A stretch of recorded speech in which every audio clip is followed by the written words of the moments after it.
Bonjour à toutes et tous, bienvenue à ce webinaire organisé par le réseau ArtConnect, réseau des conservatoires et des écoles de musique connectées. C'est le quatrième webinaire cette saison, également le dernier avant notre table ronde du 16 juin prochain. Ces webinaires ont pour but de vous faire découvrir des outils numériques qui viennent être présentés par les fabricants, les constructeurs de ces outils. Aujourd'hui, nous avons le plaisir d'accueillir Marin Fauvel qui vient pour l'application Music. Il va vous présenter comment cette application fonctionne. Vous aurez dans un second temps la possibilité d'échanger directement avec lui. Nous réouvrirons tous vos micros. Vous pourrez poser toutes vos questions. Vous pouvez les poser aussi au fil du webinaire dans le chat. N'hésitez pas et nous traiterons les questions après. Je vous souhaite à tous un très bon webinaire. Merci Marin d'être avec nous. Je te laisse la parole. Merci Marie-Aline, bonjour à tous et à toutes. Je m'appelle Marin et je suis responsable produit chez Music. C'est moi qui vais vous présenter aujourd'hui du coup nos solutions. On va faire un tour de l'outil Music, des différents outils Music et comment est-ce que vous pouvez l'utiliser dans votre pédagogie, dans votre enseignement. Alors, qu'est-ce que Music? Music, c'est une bibliothèque partagée ou pas de partitions numériques. Donc, c'est un outil qui vous permet d'avoir toutes vos partitions centralisées dans un même endroit et de pouvoir les partager dans des espaces collaboratifs. On va voir tout ça juste après. Donc, on a plusieurs outils chez Music. Historiquement, on a d'abord une application iOS, c'est-à-dire une application pour iPad et pour iPhone. Et comme on sait que tout le monde n'a pas d'iPad ou d'iPhone, on construit aussi depuis quelques années Music Web, qui est donc une plateforme web qui peut être accessible sur n'importe quel appareil tant qu'il est connecté à Internet. On va voir ça en détail juste après. Donc, on a l'application iOS, on a l'application web et on a aussi des solutions à destination des éditeurs de partitions. Voilà, donc on a des solutions pour les musiciens et les orchestres et des solutions donc, pour les éditeurs pour leur permettre de diffuser des partitions de manière protégée dans l'application Music. Et tout ça, ça fonctionne avec un cloud, en fait, un serveur. C'est-à-dire qu'un des grands avantages de Music, c'est que vos partitions, une fois que vous les importez dans Music ou que vous les achetez à travers Music, en fait, vous ne les perdrez plus jamais puisqu'elles sont toujours centralisées et conservées, sécurisées dans le nuage, dans le cloud. Donc, historiquement, en musique, on travaille surtout avec les orchestres, les musiciens individuels ou les opéras.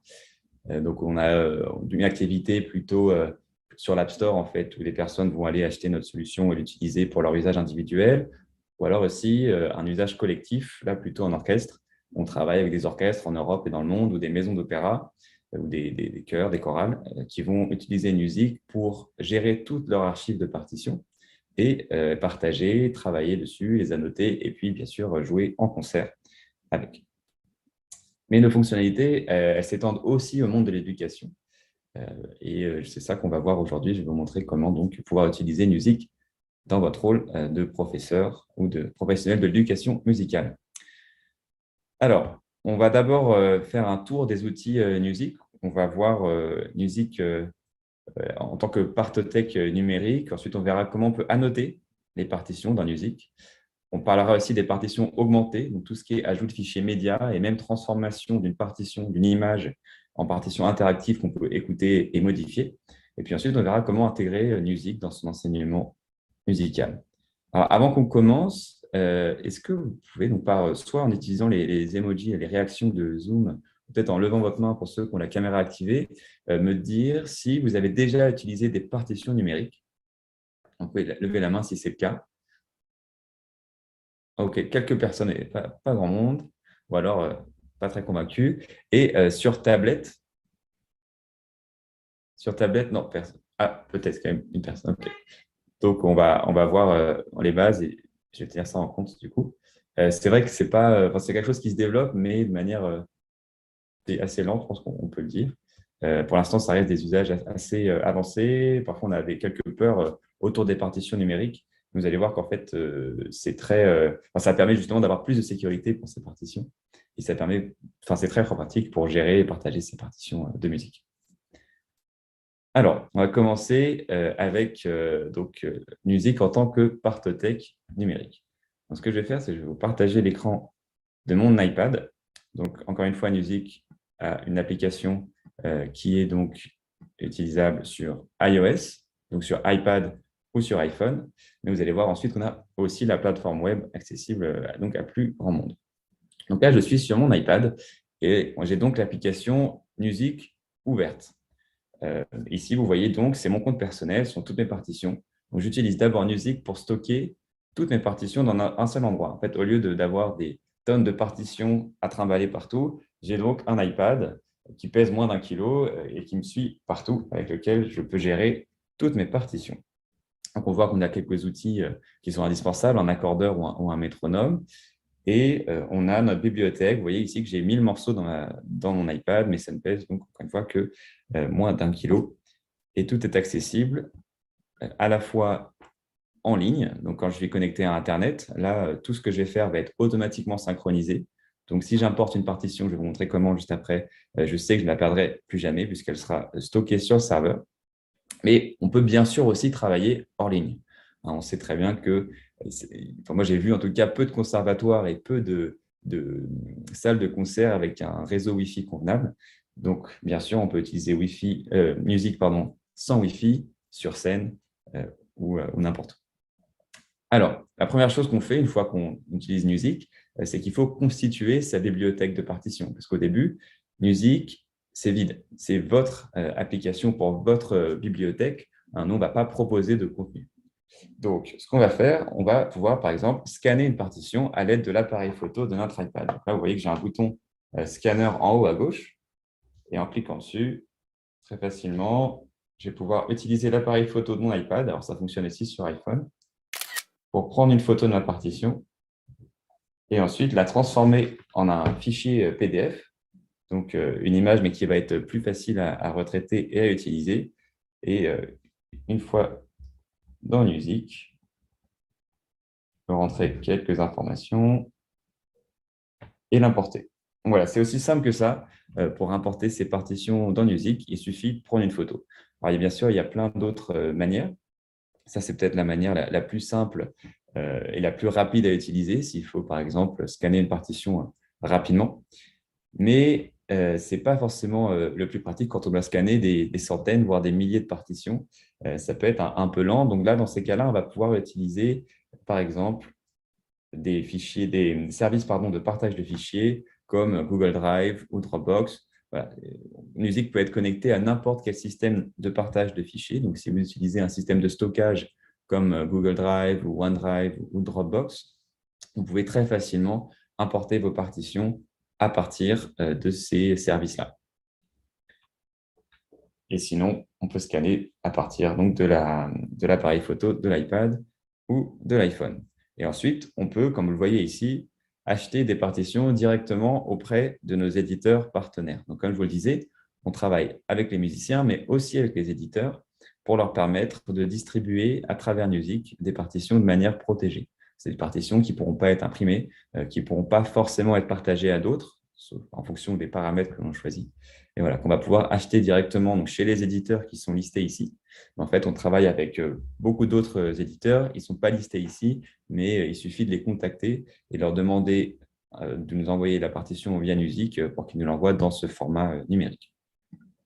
Donc, une fois qu'on a importé nos partitions, on va pouvoir les classer. C'est un des bénéfices principaux de Music, c'est que ça permet d'ordonnancer sa bibliothèque, de catégoriser ses partitions pour pouvoir les retrouver très rapidement en fonction de ce qu'on a besoin. Et donc, ici, par exemple, j'ai ma liste de morceaux. Donc là, j'ai 1000 morceaux qui sont tous listés, qui sont triés par date d'ajout, mais que je peux trier aussi alphabétiquement. Et pour les retrouver, on a d'abord les tags. Donc, par exemple, ici, je vais aller chercher, donc moi je suis clarinettiste, donc je vais aller chercher tous mes morceaux de clarinette. Ce n'est pas une faute d'orthographe, hein, c'est simplement en anglais. Donc je vais aller choisir mon tag clarinette. C'est une étiquette que j'ai créée moi-même et que j'ai associée à un morceau. Et donc là, par exemple, j'ai tous mes morceaux de clarinette de ma bibliothèque. C'est très rapide. Et ensuite, si je veux aller chercher, par exemple, toutes mes études de clarinette, il me suffit aussi de filtrer ma liste avec mes études. Donc là, je vais avoir toutes mes études de clarinette qui s'affichent sur Music. Donc ça, c'est une manière d'aller chercher rapidement, d'aller archiver et retrouver facilement ces partitions. Donc les tags, Vous pouvez en créer dans Music autant que vous souhaitez et ensuite les utiliser comme vous le souhaitez. Comme vous voyez, on peut donc croiser les tags ou les étiquettes pour pouvoir aller chercher de manière plus précise les morceaux. Un autre exemple, c'est par exemple mes morceaux de guitare qui sont de guitare classique. Voilà, très rapidement, je vais avoir une vue filtrée de ces partitions.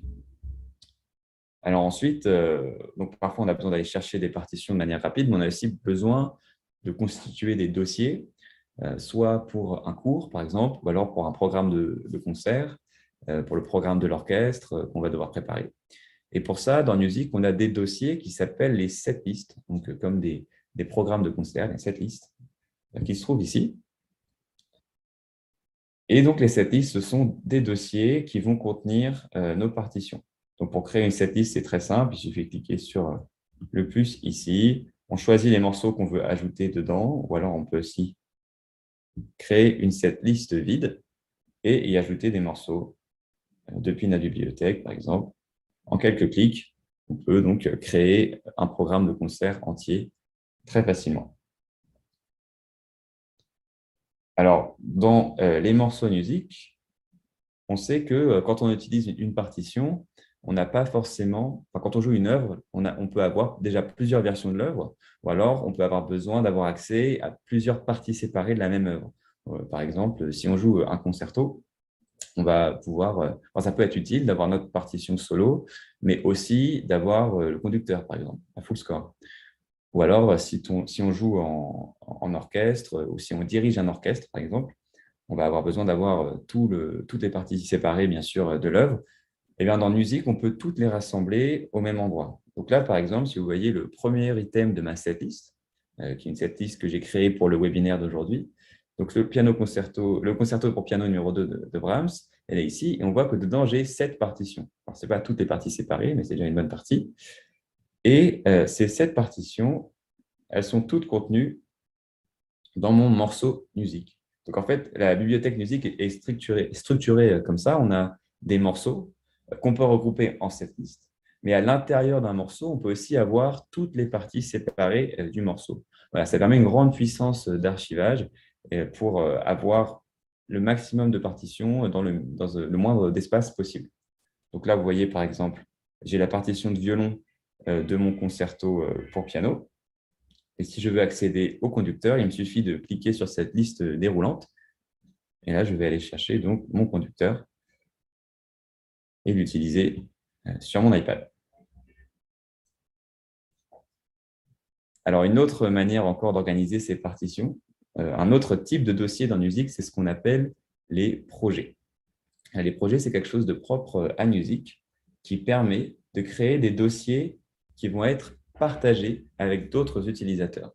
Alors, si certains d'entre vous utilisent Google Drive, par exemple, c'est à peu près la même chose, c'est le même principe. En fait, on va partager un dossier de partition avec d'autres personnes. Alors, des personnes qu'on choisit, bien sûr, on ne va pas le partager dans la nature.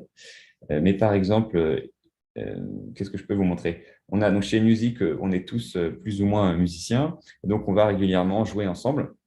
Donc pour ça, on a un projet Music, un dossier collaboratif. Vous allez voir ici voilà, la liste de mes collègues. Et on a ce dossier partagé ensemble dans lequel on peut rajouter les partitions qu'on a envie de jouer lors de nos prochaines sessions, par exemple. Donc, ça permet d'avoir en temps réel, de recevoir en temps réel des nouvelles partitions, des modifications, etc. On va voir que dans Music, on peut annoter les partitions. Et le fait de travailler dans un projet collaboratif, ça va permettre de partager les annotations en temps réel. Alors, le cas classique, c'est par exemple dans un orchestre, le ou la bibliothécaire va faire les coups d'archet, par exemple, va régler la partition, et ensuite, tous les musiciens vont automatiquement, toutes les cordes en tout cas, vont recevoir ces annotations automatiquement, puisque un projet est un espace collaboratif où toutes les modifications se propagent à tous les membres. Alors, pour l'éducation musicale, il y a plein de cas d'usage, mais par exemple, on peut partager un morceau, une œuvre, avec un élève ou plusieurs élèves. Et on peut donc leur demander d'ajouter des enregistrements. On verra ensuite que c'est possible sur la partition, de s'enregistrer en train de jouer la partition. Et nous, on va recevoir ensuite automatiquement l'enregistrement qu'on va pouvoir commenter. On va pouvoir commenter en annotant la partition, par exemple. Et donc, ces retours qu'on va faire à l'élève, il va pouvoir, lui, les recevoir automatiquement de son côté sur son application sur iPad ou iPhone ou bien sur MusicWeb. Donc ça, c'est les projets collaboratifs. Donc, ce qu'il faut retenir, c'est que ce sont des dossiers qu'on peut partager avec d'autres utilisateurs pour partager des partitions, des annotations, des enregistrements audio, des fichiers médias, des vidéos, etc. Et donc, tout ça, c'est possible sur l'application Music, mais c'est aussi, donc, comme je vous disais, possible sur MusicWeb, que je vais vous montrer tout de suite. Voilà, donc là, on a MusicWeb. Oui, voilà. Donc, qui est vraiment la même chose, mais accessible sur n'importe quel ordinateur ou n'importe quelle tablette, y compris les tablettes Android, par exemple. Donc, si on n'a pas d'iPad, on peut quand même utiliser Music et on peut accéder à toutes ces partitions, constituer sa bibliothèque depuis un ordinateur. Donc là, vous voyez, c'est mon compte, encore une fois, qui est ouvert. J'ai toujours mes 1002 morceaux qui sont ici, que je peux filtrer, trier, ouvrir, organiser en setlist ou en projets qui vont être partagés avec d'autres. Donc tout ça depuis mon ordinateur Music.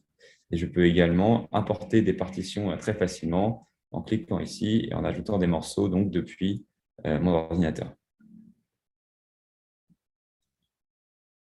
Voilà, donc je vais repasser sur l'iPad. Cette fois, on a parlé de la partie organisation de la bibliothèque. Et maintenant, on va parler des annotations. Donc, on peut organiser sa bibliothèque avec Music, mais une fois qu'on l'a constituée, on va pouvoir annoter donc, ces partitions. Donc, pour ça, on peut le faire de deux manières. Si on a un iPad ou un iPhone, on va pouvoir utiliser les outils d'annotation dans Music directement sur la tablette. Mais on a aussi récemment introduit sur MusicWeb les annotations. Donc, vous pouvez aussi annoter sur MusicWeb avec votre souris ou avec votre doigt ou un stylet si vous avez un ordinateur ou une tablette tactile. Alors, à quoi ça ressemble? Donc, vous voyez ici, je vais ouvrir mon concerto. Je vais ouvrir la partie de clarinette que je vais mettre en mode portrait.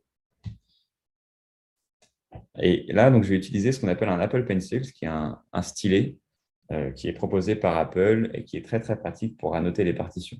Alors, il n'est pas indispensable, on peut très bien annoter avec les doigts, mais c'est très pratique quand même quand on annote beaucoup d'utiliser cet appareil. Donc là, il va me suffire donc d'écrire sur mon iPad, sur la partition, pour pouvoir annoter. Et j'ai plusieurs donc, stylos d'annotation, je peux en créer autant que je souhaite, je peux les modifier. Donc ici, par exemple, je peux faire un surligneur vert et je vais m'en servir pour surligner mes partitions, indiquer des choses, des indications à l'élève ou alors pour mon propre travail personnel. Donc, on peut ajouter voilà, les respirations, etc. en utilisant les annotations dans Music. On peut également ajouter des symboles, donc des symboles qui sont préfaits et qui sont tous donc, contenus dans Music. Par exemple, voilà, si l'élève oublie toujours de jouer ici, on n'a pas de dièse. Bon, bref, s'il oublie toujours de jouer le dièse ici, hop, on va rajouter un symbole en rouge pour montrer vraiment, voilà, pour signifier qu'il ne faut pas se tromper ici, bien jouer le fa dièse. Bon, on a plein d'outils d'annotation, plein de symboles qu'on peut utiliser. On a également un outil texte pour faire des indications de texte. Donc, encore une fois, différentes couleurs et différentes tailles. Alors, j'ai oublié où se trouvait le point d'exclamation, c'est pas grave. Donc, voilà, on a tous les outils d'annotation nécessaires pour pouvoir communiquer avec ses élèves ou alors pour préparer ses propres partitions. Alors, bien sûr, là, ça va être pour des indications musicales. On peut imaginer utiliser les annotations pour des exercices, des dictées, des textes à trous, par exemple, qu'on va pouvoir partager avec les élèves. Alors, en parlant de partage, on peut bien sûr donc partager nos partitions. Puisque Music fonctionne avec un serveur, c'est très simple de partager une partition avec d'autres, par exemple avec ses élèves. On peut exporter nos partitions, puis les imprimer et les envoyer aux élèves. On peut les exporter, puis les envoyer par email. Mais d'une manière encore plus simple, en fait, dans Music, on essaie de faciliter le partage le plus possible en permettant de partager en fait, un lien de téléchargement. Donc là, par exemple, c'est ce que je fais. J'ai donc généré un lien de téléchargement pour ma partition que je vais pouvoir partager via mail ou via message ou WhatsApp ou ce que vous souhaitez, tout ce que vous utilisez pour communiquer avec vos élèves. Et ça va permettre du coup à l'élève de recevoir cette version de la partition dans Music qui n'est pas un PDF. Alors, c'est un peu technique, mais si vous choisissez, plutôt que de partager de cette manière, si vous choisissez d'exporter en PDF votre partition pour la partager, vous allez perdre tout le côté partition augmentée. Vous allez, par exemple, figer les annotations sur la partition. Alors qu'en fait, dans Music, je vous montrerai tout à l'heure, on peut cacher et afficher très rapidement les annotations qu'on a faites. Vous allez perdre les fichiers médias. Si vous allez envoyer un PDF, vous n'allez pas pouvoir envoyer, par exemple, un enregistrement audio avec. Alors que dans Music, une fois qu'on a constitué une partition, si on la partage via ce bouton ici et qu'on la partage donc par un lien, c'est beaucoup plus facile de partager, ça permet de partager une partition qui est vraiment augmentée et qui contient toutes, toutes les choses qu'on y a ajoutées. Alors, je vois qu'il y a des personnes qui lèvent la main. On fera un tour des questions à la fin de ma présentation. Donc, si vous pouvez garder vos questions en tête ou les noter, puis j'y répondrai après. Donc, ça, c'est l'une des manières de partager les partitions. Et l'autre manière, donc, je vous disais, ce sont donc les projets. En fait, l'avantage des projets, c'est qu'on n'a pas à partager les partitions à chaque fois. Il suffit d'établir un lien, de créer un dossier partagé avec d'autres personnes avec qui on partage du contenu régulièrement, donc par exemple un élève. Et là, dès qu'on ajoute une nouvelle partition, dès qu'on ajoute une modification, une annotation ou un fichier média, l'élève va la recevoir automatiquement. On n'a plus besoin de lui envoyer manuellement. Alors, un cas d'usage qui est utilisé, par exemple, dans une école aux États-Unis, ils utilisent Music pour partager des partitions. Alors, je vais vous montrer. Voilà, ça, c'est une capture d'écran. Ils partagent donc des partitions dans un projet Music. Donc, le professeur, qui est aussi le chef d'orchestre, va partager toutes les partitions de l'orchestre dans un projet partagé à tous les élèves. Ils sont une cinquantaine. Et il va utiliser ça de plusieurs manières. Alors déjà, ça va permettre aux élèves de travailler à la maison. Dans cette école-là, ils sont équipés d'iPad, donc ça leur permet de travailler les partitions sur leur iPad. Mais ce n'est pas seulement pour ça. Ils vont aussi l'utiliser. Donc là, c'est ce qu'on voit ici. Ce sont des annotations en anglais. Il va demander aux élèves de critiquer, de faire de l'autocritique sur leur performance. Donc en fait, à chaque répétition, il va utiliser Music pour enregistrer la répétition. Et ensuite, il va demander aux élèves à la maison d'écouter l'enregistrement et de commenter eux-mêmes, de faire une autocritique de leur performance, de dire par exemple, oui, ici, j'aurais pu peut-être un peu plus écouter mon voisin, ici, j'ai joué un peu trop fort, etc. Et donc, ensuite, il va corriger en lui-même ajoutant, c'est ce qu'on voit ici, lui-même ajoutant ses propres annotations. Et tout ça, on voit que c'est utilisé, toutes ces annotations sont divisées en différents calques d'annotations. En fait, on peut grouper les annotations par calque dans Music.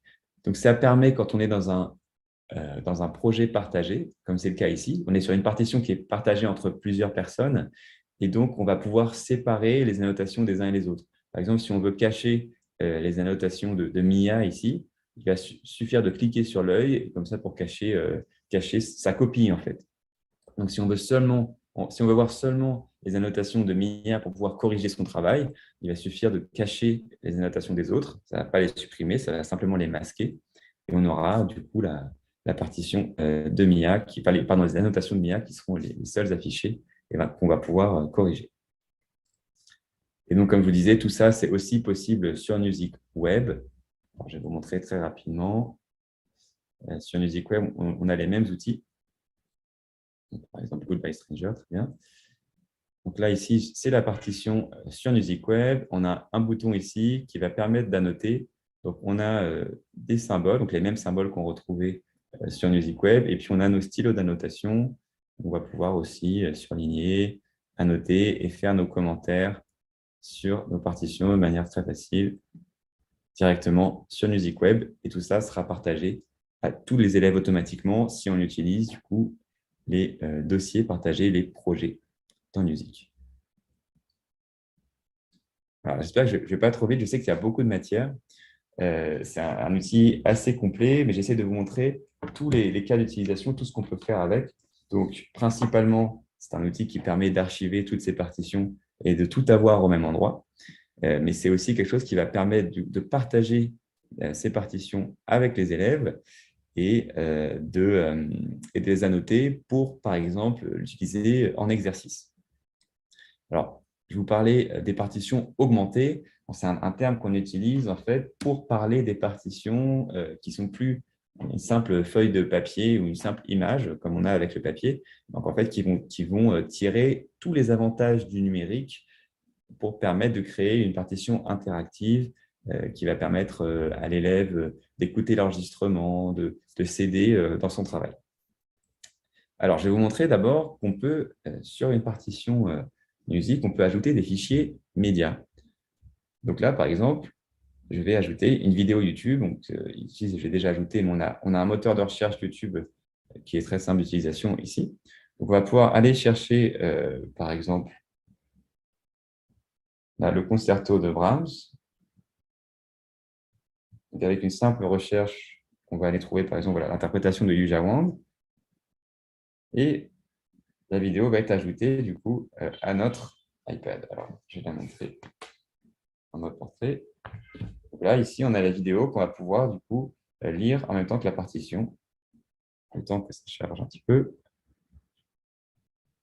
Ouais, j'avais peut-être demandé beaucoup à mon réseau Internet. Voilà. On va pouvoir naviguer dans la vidéo YouTube et suivre la partition en même temps. Si on souhaite, on peut cacher la vidéo, en tout cas la mettre sur le côté, pour que ça ne gêne pas la lecture, bien sûr. Voilà, donc là, on peut utiliser des vidéos YouTube donc pour ajouter des enregistrements sur ces partitions, pour que les élèves puissent écouter, écouter l'œuvre et se familiariser avec. On peut aussi imaginer créer ses propres vidéos sur YouTube, puis les importer dans Music, c'est possible aussi, ce qui va permettre de partager des vidéos d'interprétation ou de conseils à ses élèves. Bon, alors, c'est particulièrement utile en période de Covid, par exemple, mais ça peut être aussi quelque chose d'intéressant à développer dans sa pédagogie.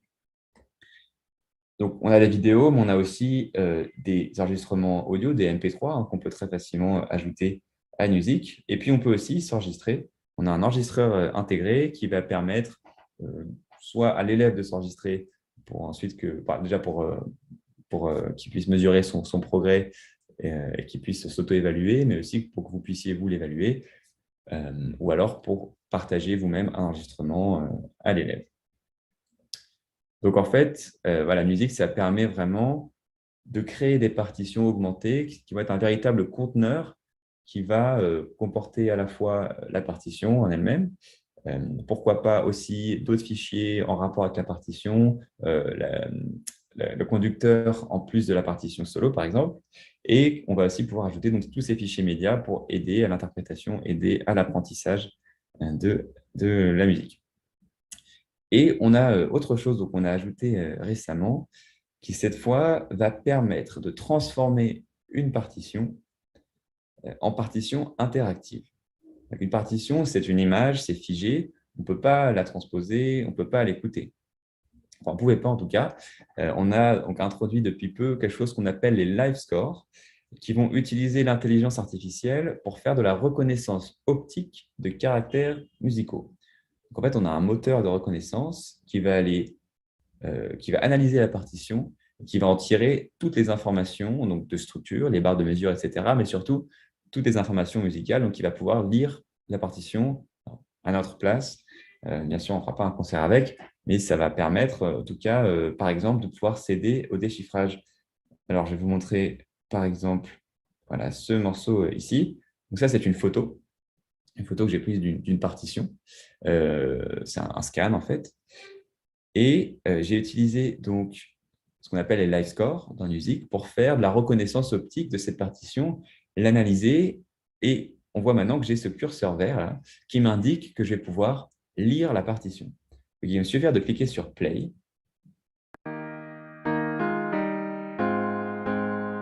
Et je vais pouvoir avoir un enregistrement MIDI qui est généré, qui va me permettre d'écouter la partition. Là, par exemple, pour une partition de chorale comme celle-ci, ça peut être très utile pour les choristes, pour leur permettre simplement pardon, je regardais les questions. Pour permettre de s'aider au déchiffrage, de se familiariser avec la partition. Alors, quand je dis live score, hein, il y avait une question dans le chat. Live score, c'est un terme qu'on a inventé, tout simplement, ce qui veut dire partition vivante. Alors, on donne vie à la partition grâce au live score. Donc, c'est la technologie qu'on utilise. Donc, on peut, comme je vous disais, écouter la partition. On peut faire plein d'autres choses avec.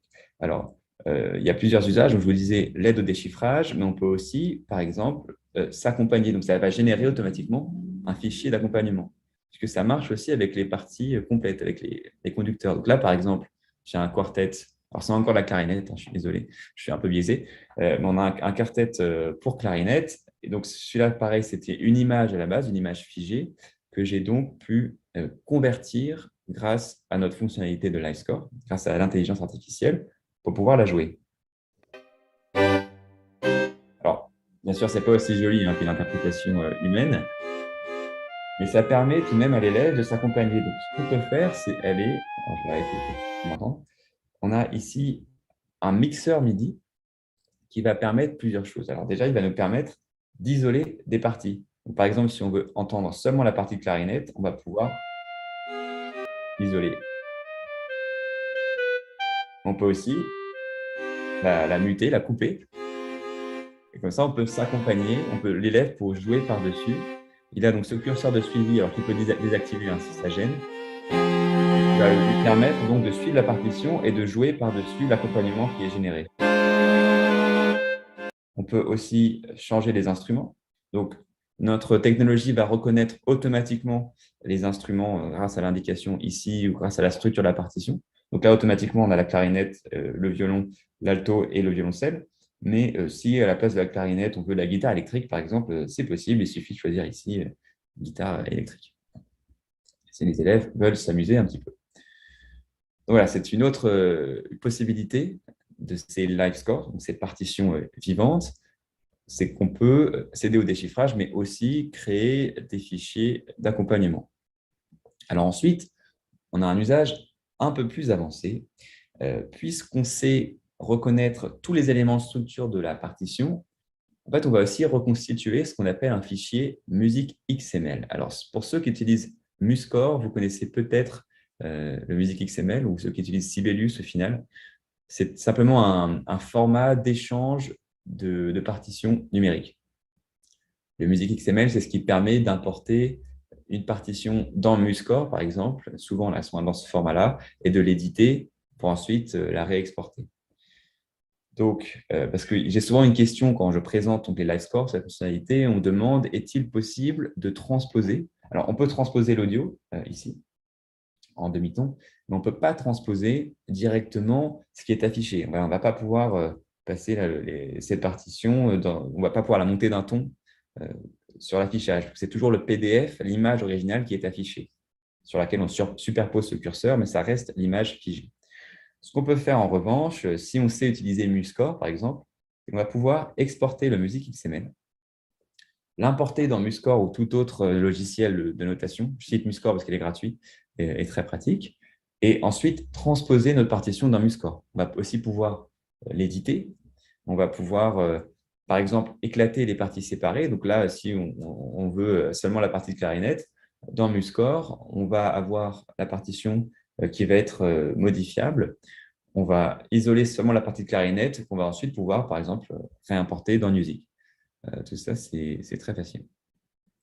Alors justement, j'ai une question là, qui me demande si Music possède des interactions avec Sibelius ou Guitar Pro ou Tomplay. Alors oui, puisque du coup, puisqu'on peut exporter ce fichier qui s'appelle Music XML, en fait, c'est un fichier qui est comme un langage commun pour la plupart des applications de musique. En tout cas, vous souhaitez citer par exemple GarageBand, oui, ça c'est possible.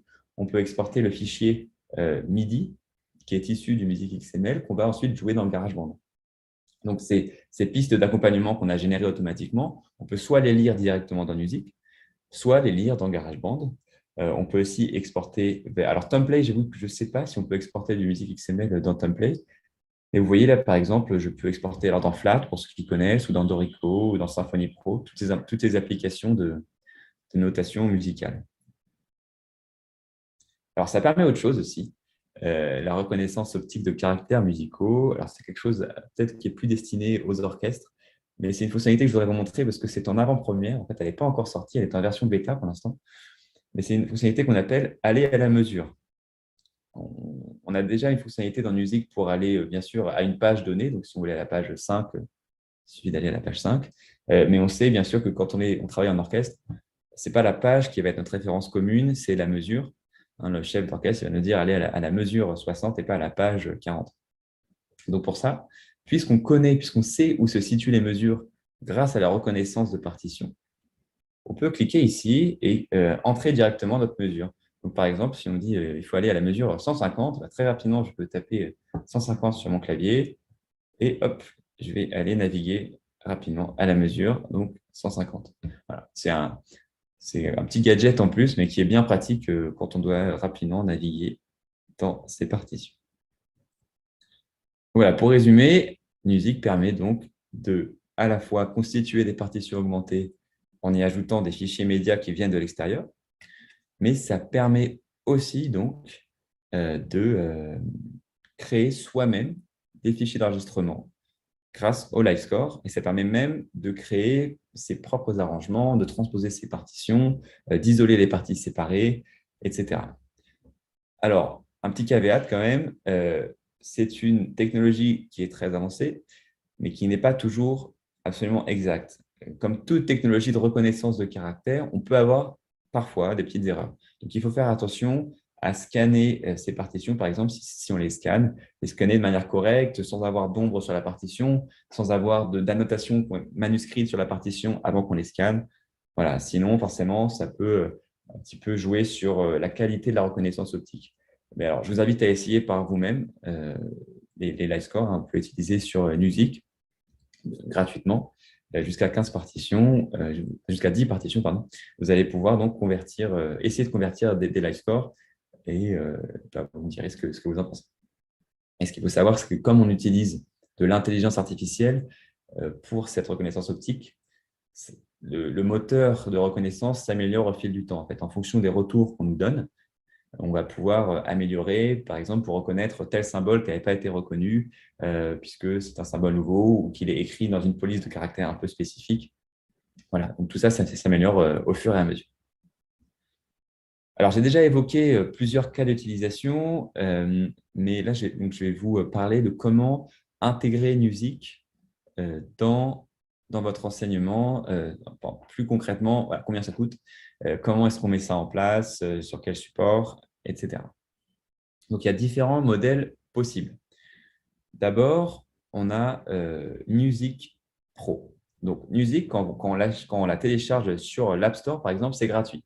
Donc, déjà, si vous voulez essayer Music pour vous-même pour pouvoir l'essayer avant d'acheter, soit vous allez sur l'App Store pour ceux qui ont un iPhone ou un iPad, vous tapez Music, NEWZIK, et vous allez pouvoir télécharger gratuitement l'application pour l'essayer.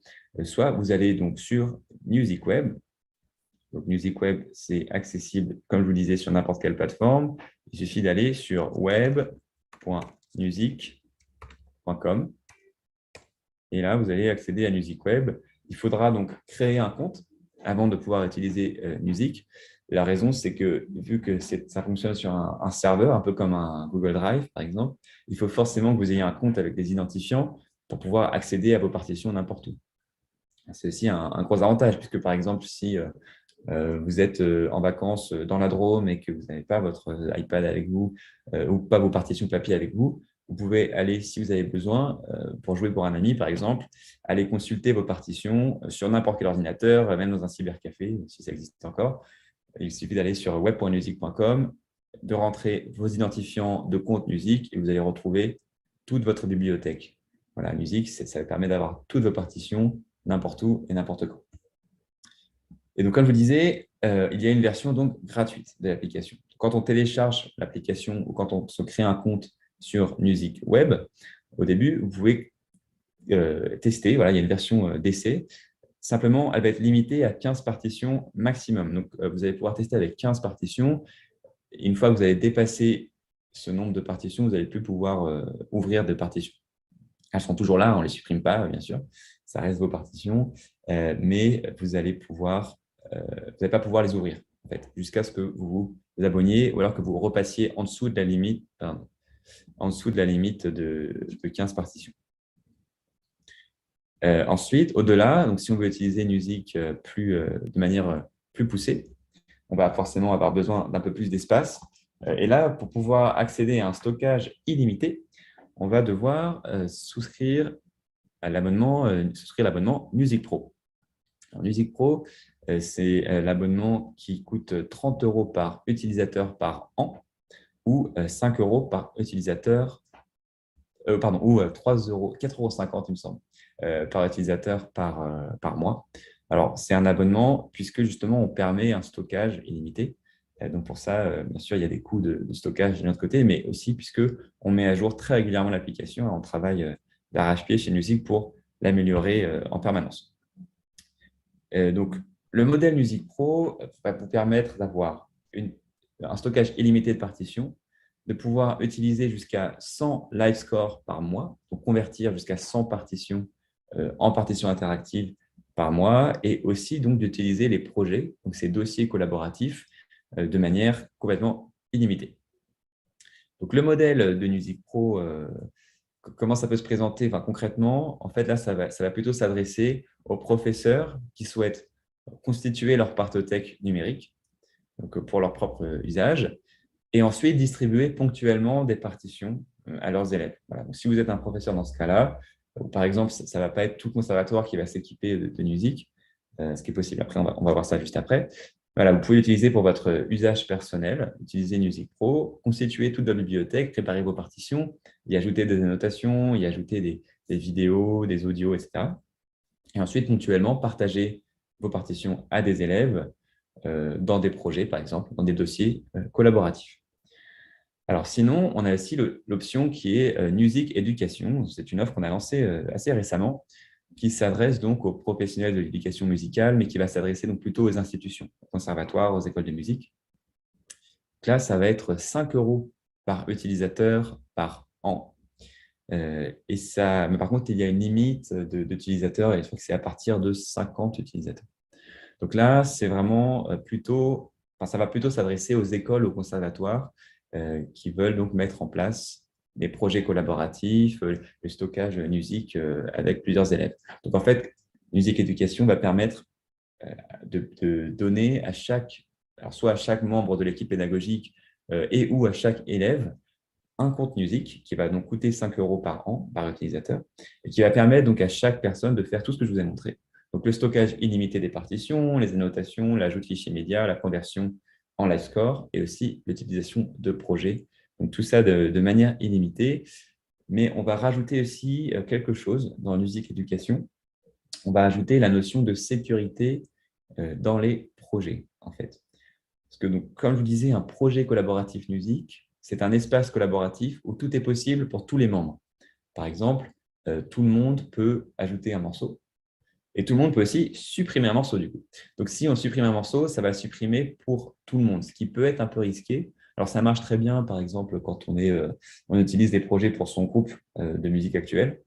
Là, on va pouvoir se partager les partitions et on sait qu'on n'est pas très nombreux, donc il y a peu de risques que quelqu'un supprime pour tout le monde.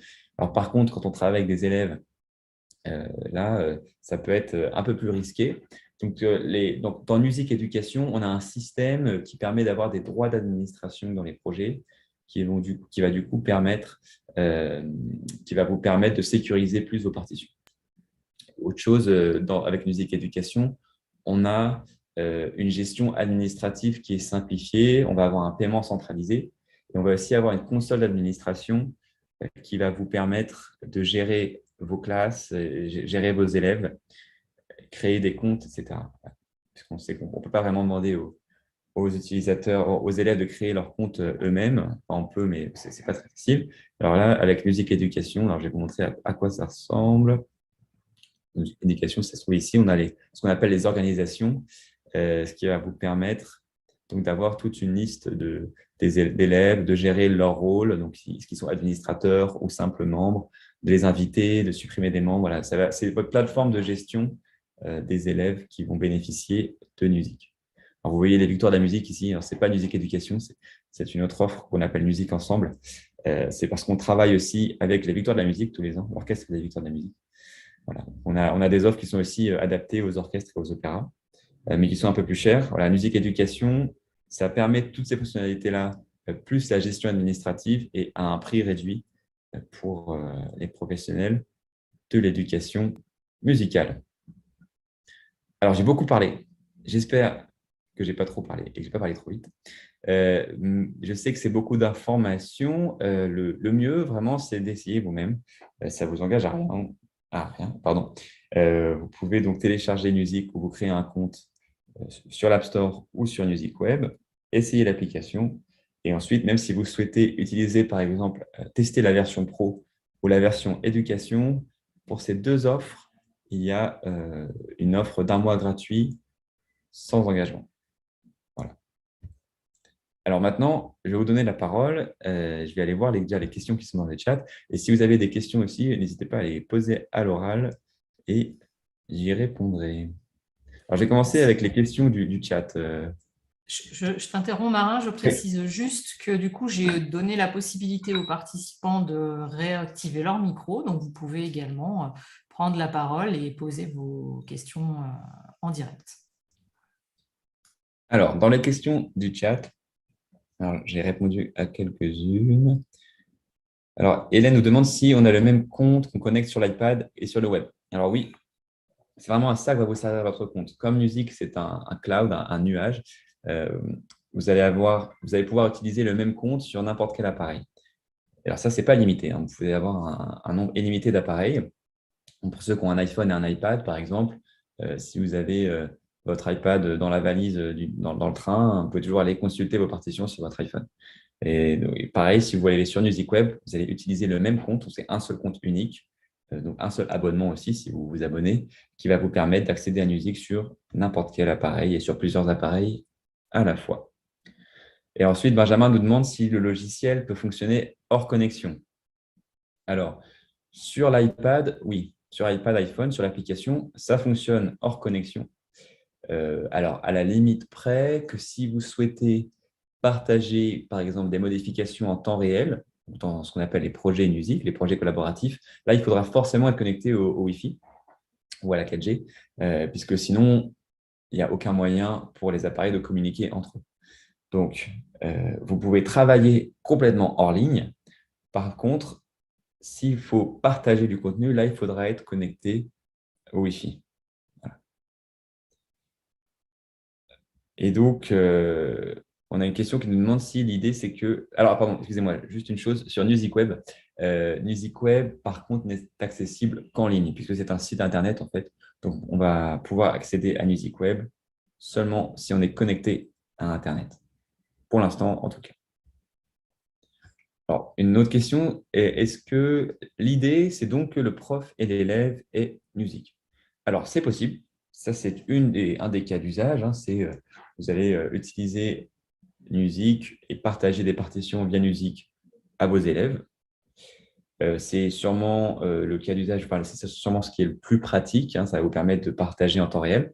Mais vous pouvez très bien imaginer aussi un modèle hybride où vous utilisez vous-même en tant que professeur Music pour centraliser vos partitions. Mais ensuite, s'il faut les partager à l'élève, vous pouvez les imprimer très facilement depuis Music, inclure ou non les annotations que vous avez faites, etc. Voilà, on peut imaginer plein de types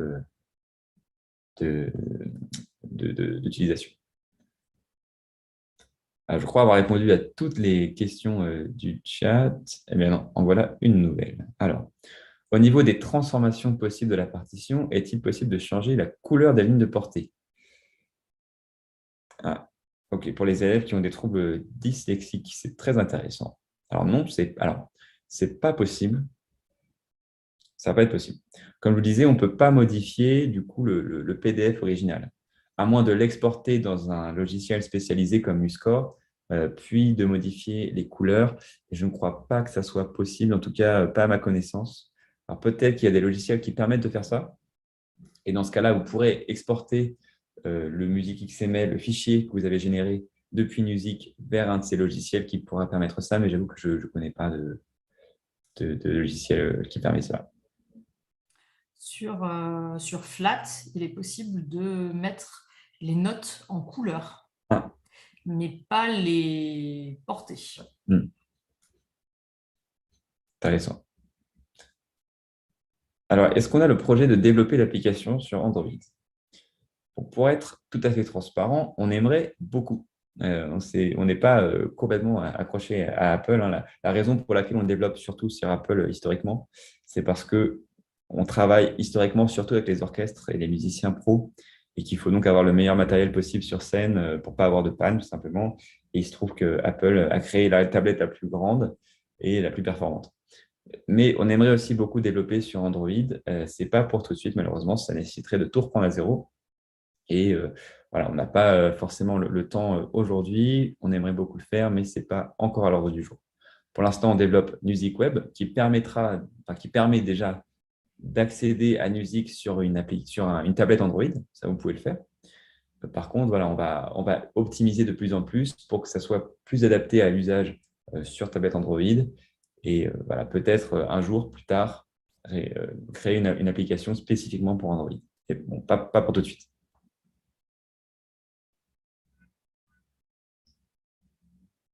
Est-ce qu'il y a d'autres questions? Peut-être à l'oral?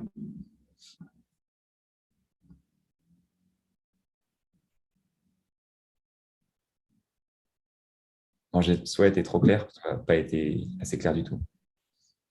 Je voulais savoir, c'est Raphaël Brunon, hein, s'il y avait un tarif prévu pour un abonnement entre les profs, les élèves concernant les conservatoires. Oui, alors il y a l'offre Music Education qui permet donc de prendre un abonnement pour les professeurs et les élèves d'un conservatoire. Voilà. Par contre, il faudra que l'abonnement soit pris de manière centralisée, en fait. Je ne sais pas si c'est très clair. C'est une facture commune. C'est au conservatoire de faire la demande pour le nombre d'élèves, le nombre de profs, et c'est Voilà. le conservatoire Tout à fait, oui, plutôt. pour la facture. Tout à fait. En donnant les adresses mail, des choses comme ça, un petit peu comme sur les autres plateformes. Oui, alors vous pouvez enfin oui, pour qu'on vérifie que ce soit d'un conservatoire, oui. Après, les élèves peuvent utiliser leur adresse mail personnelle et puis on peut aussi vous assister donc, dans la création des comptes et créer tout un ensemble de comptes musique qui ne sont pas forcément rattachés à les adresses email. Parce qu'on sait que parfois, ça peut être compliqué de donner l'adresse email d'élèves qui sont mineurs, par exemple, voire interdits. Donc, on peut aussi on peut gérer tout ça aussi. D'accord, merci. Je vous en prie. Alors, je vois des mains levées. Une main levée de Sandrine. Oui, merci Marin. Juste une petite question concernant les droits d'auteur. Oui. Par rapport à l'océanisation musicale. Comment le sujet se joue? Parce que vous êtes en plus en lien avec plein d'éditeurs. Quelle est la réaction de ces maisons d'édition au fait qu'aujourd'hui on peut du coup scanner et océaniser et transformer en partitions qu'on peut réutiliser? Qu'est-ce que ça fait du coup au milieu? Très bonne question. C'est vrai que maintenant, il est possible de convertir une partition en la scannant. Après, on a toujours pu repiquer une partition à la main et la retranscrire dans Muscord. Donc, finalement, le problème est le même dans les deux. C'est peut-être un peu plus… c'est plus facile avec les outils musique, mais bon, le problème reste le même. Donc, nous, notre message à ce niveau-là, c'est que l'outil, on met simplement à disposition un outil. Après, l'outil, c'est les utilisateurs qui l'utilisent et qui, eux, doivent être responsables et ne pas scanner, ne pas transformer, par exemple, des partitions qui sont protégées, qui ont des droits d'auteur. Voilà, vous pouvez utiliser des partitions du domaine public, par exemple, depuis IMSLP, mais quand ce sont des partitions protégées, là, forcément, c'est comme avec le papier, hein, comme avec les copies papier, il faut en faire un usage responsable et pas partager, par exemple, des partitions pour lesquelles on n'avait pas les droits. Alors, par contre, on travaille donc main dans la main avec les éditeurs depuis longtemps, puisque les éditeurs ont bien compris que s'ils ne voulaient pas rejouer ce qui s'est passé dans les années 2000 avec les majors et les labels de musique et le MP3, il fallait qu'ils prennent le taureau par les cornes et qu'ils travaillent en amont avec les éditeurs de logiciels. Donc, nous, on travaille avec eux pour leur fournir des outils qui permettent de partager des partitions de manière protégée, comme je vous disais. Donc, je vais vous montrer d'ailleurs à quoi ça ressemble, une partition protégée dans Music. C'est une partition qu'on va toujours garder dans cette bibliothèque, donc on va toujours pouvoir l'archiver. Par contre, on ne pourra pas l'ouvrir. Enfin, en tout cas, on ne pourra pas la lire. Vous voyez, par exemple, celle-ci, c'est une partition d'éditeur qui va être, pour le coup, là, c'est de Shot. C'est une partition qui est disponible dans la bibliothèque, mais ce gros bandeau bleu, ce qu'on appelle une watermark, ne va pas vous permettre de pouvoir la lire. Alors, le gros avantage, c'est qu'elle est quand même, dans votre bibliothèque. Donc, il est possible de louer, via nos solutions, de louer des partitions. Donc, pour un usage ponctuel, par exemple, pour un programme d'orchestre, on va pouvoir louer des partitions auprès de l'éditeur. Et une fois que la durée de location sera passée, là, on va avoir ce bandeau bleu sur la musique qui va nous empêcher donc, de lire la partition. Mais si on souhaite la rejouer l'année prochaine ou pour un autre cycle, il suffit de redemander à l'éditeur et ce bandeau sera levé. On pourra récupérer nos annotations, etc., qui ont déjà été faites. Alors ensuite, pour ce qui est de la conversion en live score, donc le scan pour rendre la partition interactive et pouvoir l'exporter, etc., ça, c'est protégé. Toutes les partitions que vous exportez, enfin, que vous achetez ou que vous louez auprès des éditeurs partenaires musique seront protégées contre la conversion en musique XML, contre la conversion en fichier MIDI, etc. Voilà, c'est un degré de sécurité qu'on leur garantit justement, parce que sinon, ça serait un peu facile d'acheter une partition protégée auprès d'un éditeur, mais ensuite pouvoir la transformer et l'exporter dans MuseScore. De la même manière, on propose aux éditeurs l'option d'interdire ou non l'impression. Donc, si vous achetez une partition auprès d'un éditeur partenaire à musique, lui, il aura le choix de son côté, donc la plupart, il bien sûr ne pas l'activer, d'activer ou non l'export. Donc, dans certains cas, vous ne pourrez pas exporter vos morceaux puisqu'ils seront protégés par l'éditeur. Merci Marin. Juste pendant que je tiens encore le micro, une dernière question. Quand vous nous dites 30 € en illimité en termes de stockage, Ouais. ça correspond aussi aux partitions, mais également à tout le contenu vidéo qu'on pourrait rajouter, puisque vous nous avez aussi dit qu'on pouvait soit lier à du YouTube, mais aussi fabriquer ses propres vidéos et les stocker. Donc le cloud, il va aussi nous donner de l'espace de stockage aussi pour des vidéos qu'on attache à nos partitions. Oui, tout à fait. Okay. Alors, par contre, vous serez limité, bien sûr, par vos appareils. Donc, si vous êtes sur l'ordinateur, Music Web, il n'y a pas de problème. Par contre, sur un iPad, si vous avez beaucoup de vidéos qui vont peser lourd dans votre bibliothèque, elles ne pourront pas être chargées sur votre appareil. Donc, dans votre compte musique, le stockage est limité. Par contre, il faut que votre appareil puisse suivre derrière. Et de toute manière, on conseille plutôt d'utiliser YouTube que les vidéos, si vous allez beaucoup utiliser les vidéos. Alors déjà, pour une question d'espace de stockage, justement, ce que vous disiez, mais bon, aussi après pour l'impact écologique, parce que si vous avez des partitions, des vidéos sur votre compte, dès que vous allez vous connecter à un appareil, ça va la charger et ça va être, bon, c'est moins optimisé que YouTube par exemple. Donc, voilà. Et ça, héberger ces vidéos sur YouTube, finalement, c'est très pratique et ça permet d'avoir un compte qui est moins lourd, ce qui est toujours souhaitable, même si c'est illimité. Justement, parce que par exemple, si vous avez un iPad qui fait 500 gigas, mais un iPhone qui en fait 64, si votre compte fait 100 gigas, vous n'allez pas pouvoir le charger sur votre iPhone. Merci. Alors, je vois que Véronique Soignon avait la main levée. Est-ce que c'était pour une question? Bon, j'ai l'impression que non. Sinon, il y a une question donc, dans le chat. Ce qui est limité dans la version gratuite, c'est uniquement le nombre de partitions, pas le nombre de personnes avec qui on partage son compte. Y a-t-il une limite? Alors, comme je vous disais, on peut utiliser le même compte sur plusieurs appareils. Donc, théoriquement, on ne limite pas le nombre de personnes qui peuvent partager un compte. Mais l'architecture fait qu'un compte est fait pour une personne. Si vous partagez le même compte avec d'autres personnes, alors c'est possible, mais c'est déconseillé puisque, du coup, par exemple, si quelqu'un supprime un morceau sur un appareil, il sera aussi supprimé partout. Donc, ce n'est pas sécurisé. Voilà, ce n'est pas très pratique non plus dans l'organisation. Alors, c'est théoriquement possible. Il n'y a pas de limite du nombre d'appareils qui peuvent être connectés au même compte, mais c'est déconseillé. Par contre, il n'y a pas de limite dans les projets. Donc, dans la version gratuite, on est bien unique, parce que je ne suis pas sûr d'avoir bien répondu à la question, mais si on est bien limité en nombre de partitions dans la version gratuite, on n'est pas limité en termes de nombre de personnes avec qui on partage un projet. Donc, on peut très bien créer un projet collaboratif avec 1000 personnes. Tant qu'on ne dépasse pas les 15 partitions dans notre compte ou dans ce projet, il n'y a pas de souci, on peut toujours utiliser la version gratuite.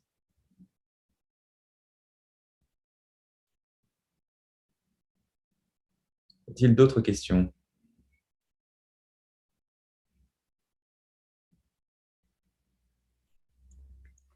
Moi, je veux bien poser une question, revenir sur les partitions, justement. Donc, si par exemple, moi, j'achète sur Internet, enfin, je sais pas, une méthode de piano, hein, tout bête, je peux partager avec tous mes élèves, mais du coup, effectivement, enfin, la partition n'est pas protégée. Enfin, et le problème, c'est que nous, dans les écoles, maintenant, on nous fait prendre des formules, justement, avec des timbres pour les photocopies, tout ça. Et c'est vrai que là, on l'a un petit peu vécu aussi bah, quand on était obligé de fonctionner à distance. Bah, on n'a pas utilisé les timbres, mais on les paye quand même. Mais c'est vrai que du coup, on est sur des systèmes qui ne sont pas trop compatibles. Enfin, c'est compliqué, du coup. Parce qu'on a le droit avec les timbres de partager nos feuilles, enfin donc, voilà, les documents papier. Là, bah, idéologiquement, on ne peut pas partager les trucs qu'on achète, c'est normal, il faut que les élèves achètent aussi, mais du coup, on n'a pas de solution pour le partager, je dirais, en payant quelque chose, par exemple, comme on le fait avec les timbres, en fait. Oui, alors si, j'aurais dû préciser ça. Donc, comme vous disiez, quand vous achetez une partition auprès d'un éditeur, l'éditeur peut choisir d'activer ou non l'impression, mais vous pouvez aussi demander une partition pour un nombre de personnes.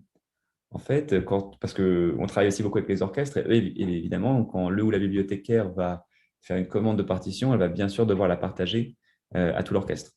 Ce n'est pas chaque musicien qui va aller chercher sa partition. Et donc, pour ça, il suffit de demander à l'éditeur un nombre de licences. On va dire, par exemple, j'ai besoin de telle partition pour 50 personnes. Et on va donc pouvoir partager cette partition dans un projet musique à 50 personnes, mais pas plus. La 51e personne, pardon, elle verra donc le bandeau bleu qui l'empêchera de lire la partition.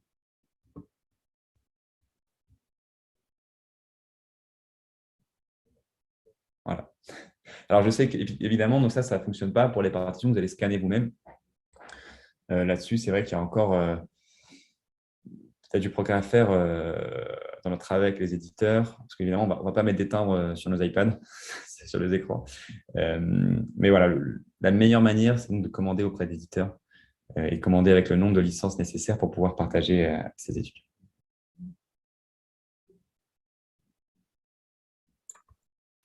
Voilà. Après, c'est vrai que du coup, c'est des produits que moi, je ne connais pas. Donc, j'ai aucune idée de ce que ça peut représenter. Est-ce que c'est incitatif de prendre 20 licences en termes de prix ou pas? Enfin, voilà, après, oui. Alors, dans mon expérience avec les orchestres, souvent, oui, c'est moins cher parce qu'il n'y a pas le côté, tout ce qui est frais de port, etc.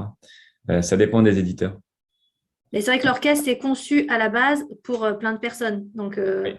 Voilà. Oui, je vois ce que vous voulez dire. Oui, non, effectivement. Après, rien n'empêche l'élève lui-même d'acheter la partition auprès de l'éditeur. Bon, je sais que ce n'est pas forcément si facile que ça. Mais oui, il y a peut-être aussi du progrès à faire dans cette catégorie d'usage. On y viendra peut-être. Tout à fait.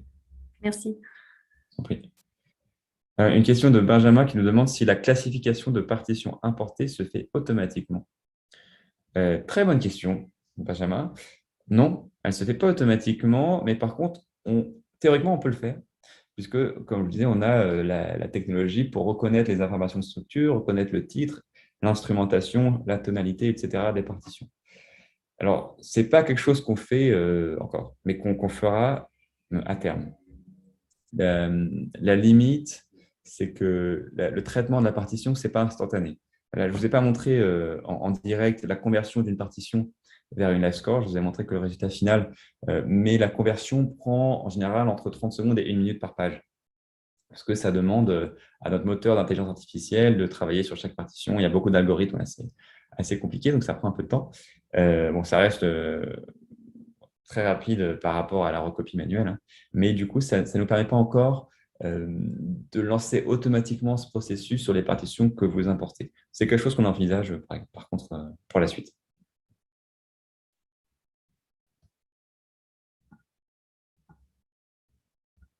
Et alors, les tags, ah oui, pardon, j'ai peut-être pas été très clair là-dessus. Les tags sont pas préétablis. On peut les créer soi-même. Le but, c'est vraiment que vous puissiez vous-même créer votre système de classification et d'archivage. Alors, je vais vous montrer rapidement comment on fait. C'est très simple. Donc, voilà, ici, à partir de la fenêtre de tag, on clique sur le plus, on crée un tag, par exemple, à travailler, à bosser. On peut même y mettre une petite emoji. J'aime bien. Pour les élèves, c'est sympa aussi. Hop. Et là, on a créé notre propre tag et qu'on va pouvoir ensuite, ajouter. Alors, je suis sur une version bêta, désolé pour le petite frayeur. On peut l'ajouter sur n'importe quelle partition, ajouter un tag. Et là, on a à bosser, on va rajouter. Et à partir de là, donc, on a notre tag qui s'affiche sur notre morceau et avec lequel on va pouvoir filtrer notre liste.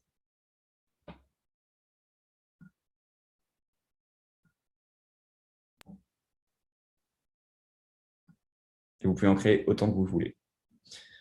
Et aussi, comme je disais, ajouter autant de tags différents que vous souhaitez à une même partition pour pouvoir avoir, par exemple, la classe pour laquelle on veut utiliser, l'instrumentation, le type, ou l'instrument, le type de partition, etc.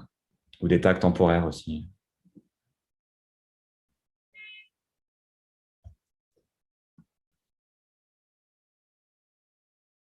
Y a-t-il d'autres questions? Alors, tag temporaire, par là, je voulais dire qu'un tag, on peut le créer, mais on peut aussi très facilement le supprimer.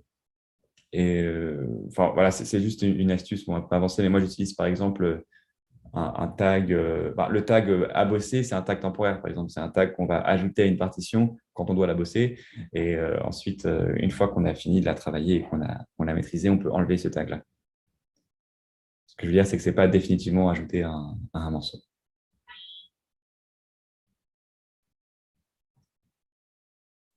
En petite précision d'ailleurs sur les tags, c'est possible. Donc, il est possible de taguer ces morceaux, d'ajouter des tags à ces morceaux sur Music Web, sur l'application iOS, mais pas encore sur Music Web. On est en train de construire ça en ce moment, ça sera disponible très bientôt. Mais pour l'instant, les tags, c'est que sur iOS, sur iPad ou iPhone. Voilà, mais dans les semaines qui suivent, ça sera possible aussi sur Music Web.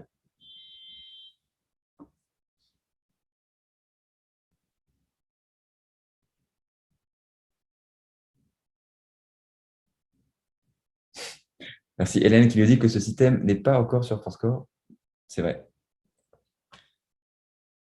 En fait, mon Fourscore, pour ceux qui ne savent pas, c'est une autre application qui permet de stocker toutes ces partitions, mais qui ne permettent pas… pardon, c'est une application qui est très utilisée donc, pour stocker ces partitions, une bibliothèque de partitions, mais qui n'a pas le côté collaboratif de musique ou qui n'utilise pas non plus les dossiers partagés, etc. Bon, ça reste une très bonne application, mais qui est plus destinée à l'usage individuel, pour le coup.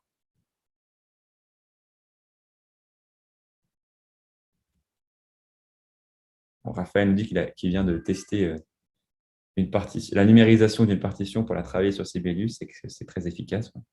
Merci Raphaël.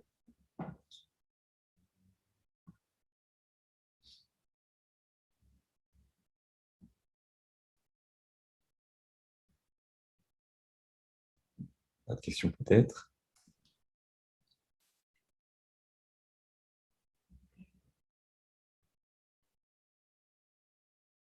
Ne soyez pas timide, n'hésitez pas à intervenir directement aussi si vous le souhaitez. C'est l'occasion ou jamais de poser toutes les questions que vous avez sur cet outil.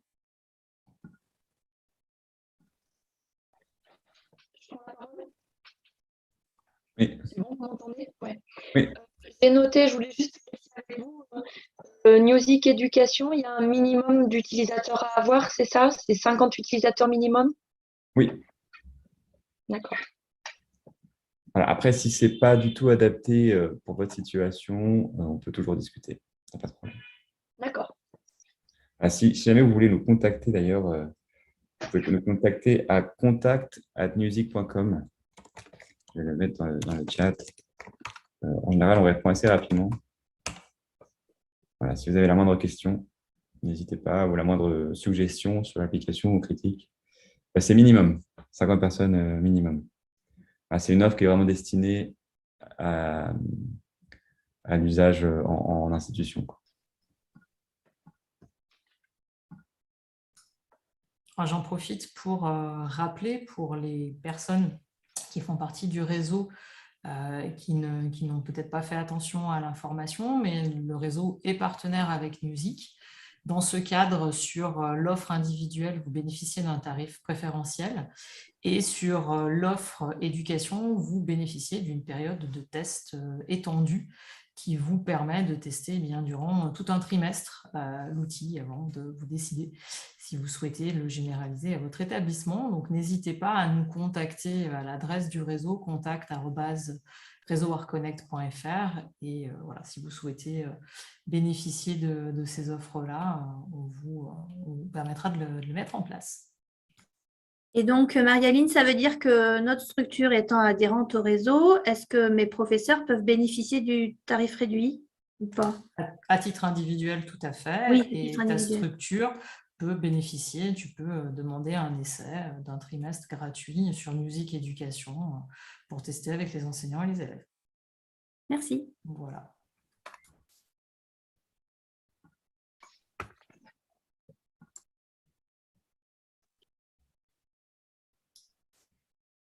D'autres questions pour finir? L'adresse du réseau a été redonnée dans le chat pour tout le monde. Vous pouvez bien sûr nous contacter par les réseaux sociaux ou le site internet. Est-ce que quelqu'un a une dernière question? Nous avons fait le tour pour ce matin. Bien, je crois que c'est bon. Alors, avant de vous laisser, je vous rappelle que nous avons le 16 juin prochain matin une table ronde sur l'utilisation, l'intégration du numérique dans les établissements d'enseignement artistique. Ce sera l'occasion d'entendre des témoignages de chefs d'établissement et d'enseignants du réseau et d'échanger avec eux sur cette question du numérique. Si vous ne vous êtes pas encore inscrit, vous pouvez bien sûr le faire via notre site internet ou via nos réseaux. Et puis, je tiens à remercier Marin d'avoir donné ce webinaire ce matin qui était vraiment très intéressant, qui sera disponible bien sûr sur la chaîne ArtConnect après le live et également sur notre site internet. Et puis remercier Music plus largement pour ce partenariat, la confiance qui nous est accordée. Un grand merci Marin à toi et un grand merci à tous les participants. Merci Marie-Aline et merci à tout le monde d'avoir participé. Excellente fin de journée à tous et puis on vous donne rendez-vous le 16 juin prochain. Bonne journée, au revoir.